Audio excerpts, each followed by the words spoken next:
मेरे पास घर है ये नहीं है रहने के लिए। आप कहिए कि हम झालर लगा ले आगे दिखाने के लिए कि बहुत सुंदर जगह पे हम रहते हैं, तो सौंदर्यीकरण प्राथमिकता नहीं होनी चाहिए। प्राथमिकता होनी चाहिए कि जो बस स्टैंड है वहाँ पे मूलभूत सुविधाएं यात्रियों के लिए है कि नहीं। भरमाने वाली बात है, अगर चेयरमैन साहब इस तरह की बात कहते हैं तो भरमा रहे हैं। चुनाव से पूर्व आपको याद होगा कि वो लोगों को वादा करते थे कि हम लोग जो है नगर परिषद ज़मीन खरीदेगा चौवर में और वहाँ पर ले जा करके करोड़ों रुपए में बनना है। जहाँ करोड़ों और अरबों की बात होती है वहाँ हमारे नेता लोग जो है, माननीय लोग जो हैं, ज़्यादा सक्रिय हो जाते हैं और अपनी उपस्थिति ज़्यादा दिखाते हैं, अपनी सहभागिता दिखाते हैं, दिलचस्पी दिखाते हैं, तो वो तो बनेगा। नमस्कार, आप देख रहे हैं ग्राउंड जीरो और मैं हूं प्रवीर। कैमरा स्क्रीन पर आप जिन्हें देख रहे हैं पर्चे के लिए नगर परिषद के पूर्व चेयरमैन प्रत्याशी आज़ाद शत्रु हैं। हम इनसे गोपालगंज के मुद्दे पर बात करेंगे। सबसे पहले आज़ाद जी, आपका स्वागत है। धन्यवाद, नमस्कार। आपके सभी दर्शकों को नमस्कार। हमारी टीम जो है यहाँ गोपालगंज नगर परिषद से संबंधित कुछ मुद्दे पर प्रसारित करने का काम किया था खबर को, जिसमें सबसे पहला मुद्दा था कि यहाँ का कचरा, नगर परिषद का कचरा पंचायत वासियों को झेलना पड़ रहा है। सिकमी पंचायत के एनएच के पास जो है भरपूर मात्रा में कचरा गिराया जा रहा था। जब इस पर हम लोग यहाँ के वर्तमान चेयरमैन से जब हम लोगों ने उसका प्रतिक्रिया जानने की कोशिश किया तो उनका कहना था कि जो व्यक्ति आवेदन लिख करके देते हैं, जिनका ज़मीन होता है, उस कचरा को ला करके हम लोग वहाँ उनके ज़मीन में जो आगे गड्ढा होता है उसको भरने का काम करते हैं। कैसे देखते हैं इसको आप? नहीं, तो भरमाने वाली बात है। अगर चेयरमैन साहब इस तरह की बात कहते हैं तो भरमा रहे हैं। चुनाव से पूर्व आपको याद होगा कि वो लोगों को वादा करते थे कि हम लोग जो है नगर परिषद ज़मीन खरीदेगा चौवर में और वहाँ पर ले जा कर के डंपिंग जोन बनाया जाएगा जहाँ पे कचरा को डंप किया जाएगा। लेकिन ये खोखले वादे थे और पिछले 5 साल वो रहे भी, ऐसा कुछ किए नहीं। आज चुनाव जीत गए हैं। चुनाव से पहले जो है वो इस तरह के वादा करते थे। चुनाव जीतने के बाद कहते हैं कि अब प्रशासन हमको ज़मीन देगा तब हम जा कर के डंपिंग जोन बनाएंगे। पहले कहते थे हम खरीद लेंगे, अब कहते हैं कि प्रशासन देगा। तो ये मतलब ढुलमुल रवैया है उनका। आप बताइए, एनएच पर अगर हमने देखा था आपका जो इंटरव्यू था उनका, तो उनमें उन्होंने, आप लोग पूछते थे कि एनएच पर हादसे हो रहे हैं। आप थोड़ा सा इस चीज़ को महसूस कीजिए। आप उन जगहों से जब गुजरेंगे ना तो इतना मतलब बदबू रहता है वहाँ कि कोई भी साधारण आदमी वहाँ टिकना नहीं चाहेगा। वो चाहेगा कि जल्द से जल्द हम इस जगह को क्रॉस कर जाएं। और वो इतना बड़ा, मतलब इतना लंबा एरिया में कूड़ा फेंका गया है कि वहाँ से वहाँ तक भागने में बगैर सांस लिए भागे, गाड़ी को स्पीड में बढ़ाया जाता है। और ये वजह है कि एक्सीडेंट होता है। गाड़ी भगाने के चक्कर में वहाँ एक्सीडेंट होता है। और एक चीज़ बताइए, अगर चेयरमैन साहब कहते हैं कि वहाँ हमको आवेदन मिलता है कि हमारी ज़मीन को भर दिया जाए, तो एनएच के बगल में एनएच का ज़मीन है, उसमें कौन आवेदन दे देगा?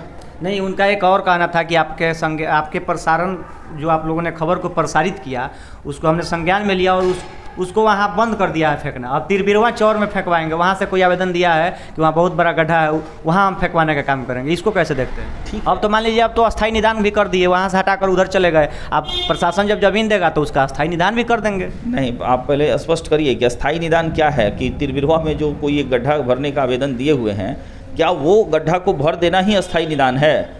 जब तक अस्थायी निदान पर आप नहीं सोचिएगा, नहीं बात कीजिएगा, नहीं उस पर पहलकदमी लीजिएगा, अस्थायी निदान होने वाला नहीं है। तो बोल रहे हैं कि प्रशासन से जो है हम ज़मीन का मांग किए हैं, जैसे उपलब्ध होगा हम उसका अस्थायी निदान कर देंगे। तो पहले काहे कहते थे आपकी हम ज़मीन खरीद करके डंपिंग जोन बनाएंगे? आज आप प्रशासन का मुंह देख रहे हैं। एकदम समझिए कि अभी जो एक जगह मिल गया है फेंकने का, 1 महीना 2 महीना 6 महीना में वो भर जाएगा।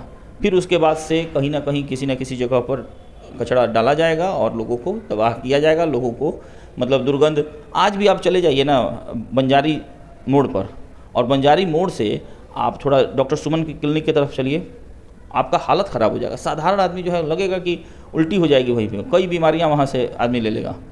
तो ऐसी स्थिति है, शहर के बीचों बीच ऐसी स्थिति है। कई ऐसे जगह हैं, आप बस स्टैंड में चले जाइए। बस स्टैंड जहाँ पे मतलब शहर है, वो नागरिक, आपके नागरिक जिन्होंने आपको वोट दिया है, वो लोग आते जाते हैं वहाँ से और नाक दबा करके आते जाते हैं।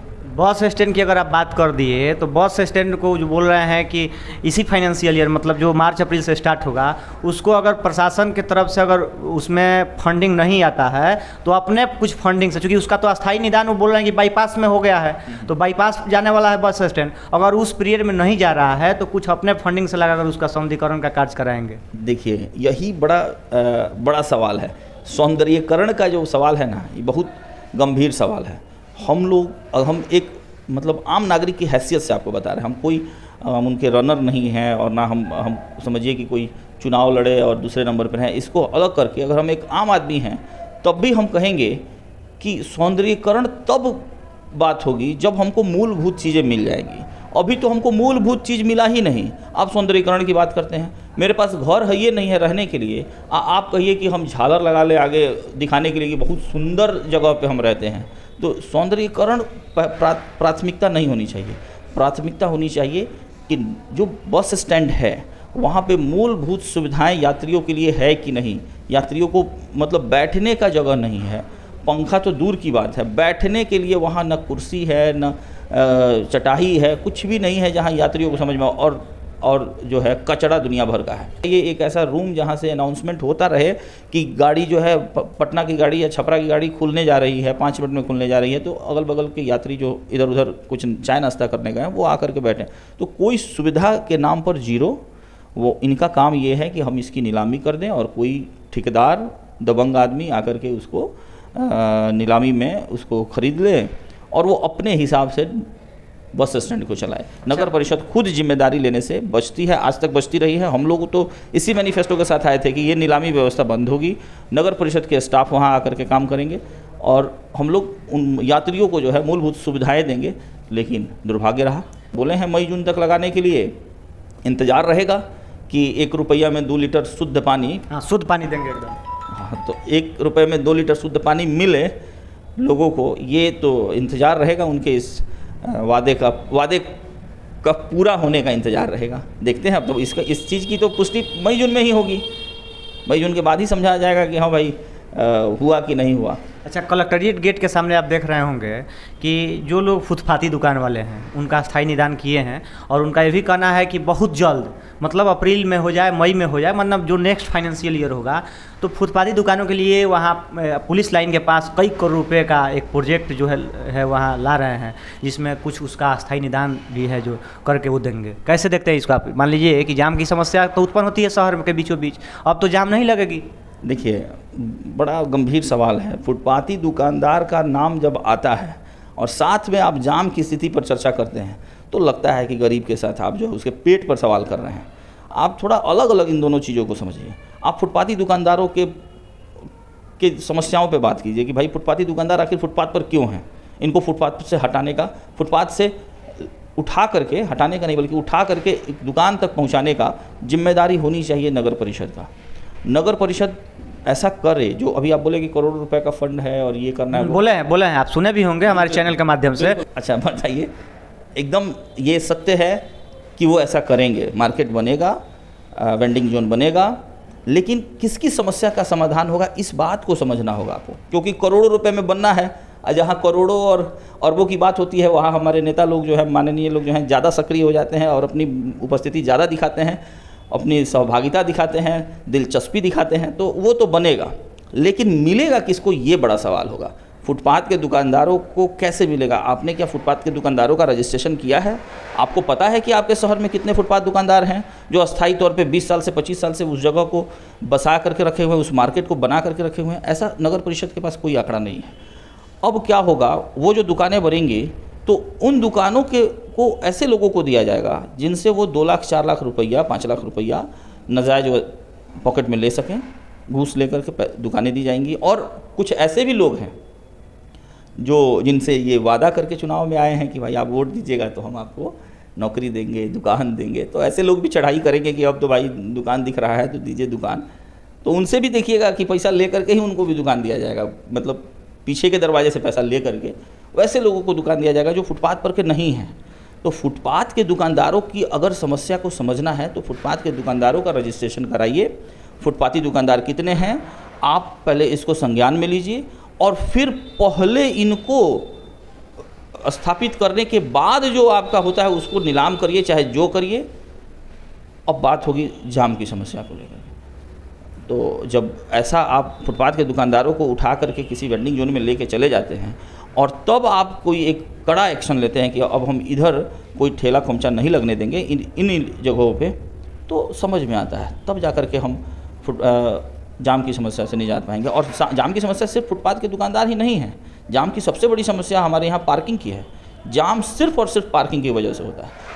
फुटपाथ दुकानदारों को तो निशाना बनाया जाता है, गरीबों को तो इस देश में सताने का ही सिर्फ काम किया जाता है, प्रशासन के जरिए से चाहे सरकार के जरिए से।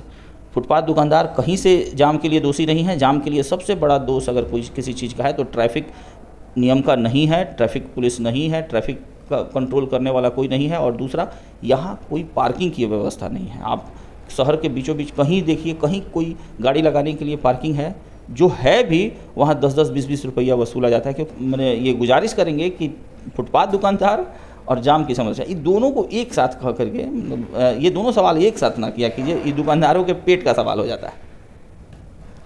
तो आगे चलते चलते लास्ट सवाल आपसे ले लेते हैं कि नगर पंचायत या नगर परिषद जो भी है गोपालगंज का, इससे आप कैसे उम्मीद के साथ कैसे देख रहे हैं? देखिए, नगर परिषद है, नगर परिषद से बहुत सारी उम्मीदें हैं, बहुत लोगों को उम्मीद है, पूरे शहरवासियों को उम्मीद है। मेरी उम्मीद है कि भाई जो जो वादे आपने चुनाव से पूर्व किए थे वो पूरा करिए। नगर परिषद में आपने सफाई मजदूरों को कहा था कि हम स्थायी कर देंगे। चुनाव से 2-3 महीना 4 महीना पहले आपने अखबारों में निकाला था कि हम नगर परिषद के सफाई मजदूरों को अस्थायी करेंगे। और उससे उन लोगों को भी भरमाने के लिए आपने जो है एक आधार कार्ड का जेरोक्स ले लिया था। लोगों को चुनाव के दरमियान भी बार बार उन लोगों को बताते थे कि हम ही करेंगे परमानेंट, हम ही करेंगे परमानेंट। अब वक्त आ गया है, बोर्ड की मीटिंग से भी पास करा करके परमानेंट की बात हो चुकी थी, तो परमानेंट किया जाए, सफाई मजदूरों को परमानेंट किया जाए। इसके अलावा आपने बड़ी बड़ी घोषणाएं की थी। आपने कहा था कि मुसहर जाति के जो लोग हैं, आप जा कर के देखिएगा हजियापुर में मुसहर जाति के लोग हैं, इतनी कुव्यवस्था में रहते हैं, इतना ख़राब स्थिति में रहते हैं।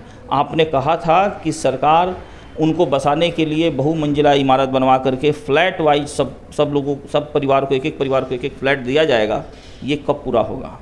ये उम्मीद है कि हमारे माननीय जो सभापति हैं वो इन कामों को पूरा करें। इसके अलावा नगर परिषद भ्रष्टाचार मुक्त हो, नगर परिषद जो है पारदर्शी बने। क्या नगर परिषद में हो रहा है वो लोग जानें, जो काम हो वो स्थायी हो, टिकाऊ हो। ऐसा नहीं हो कि आज काम हो रहा है, साल 2 साल के बाद टूट जाए। आप अभी देखिए, हम किसको कहे, देखिए मेरे घर के ठीक सामने एक सड़क बन रही है।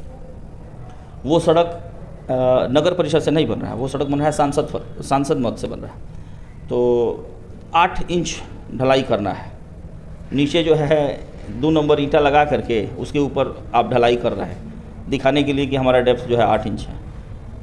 5 इंच की ढलाई चल रही है, 4 इंच 5 इंच की ढलाई चल रही है। कितना अस्थायी होगा? मामला तो जो है नगर परिषद से संबंधित नहीं ना है। मामला देखिए, भ्रष्टाचार होता है, चाहे वो नगर परिषद का हो, चाहे वो किसी का हो, चाहे वो कलेक्ट्रेट का हो, चाहे ब्लॉक का हो।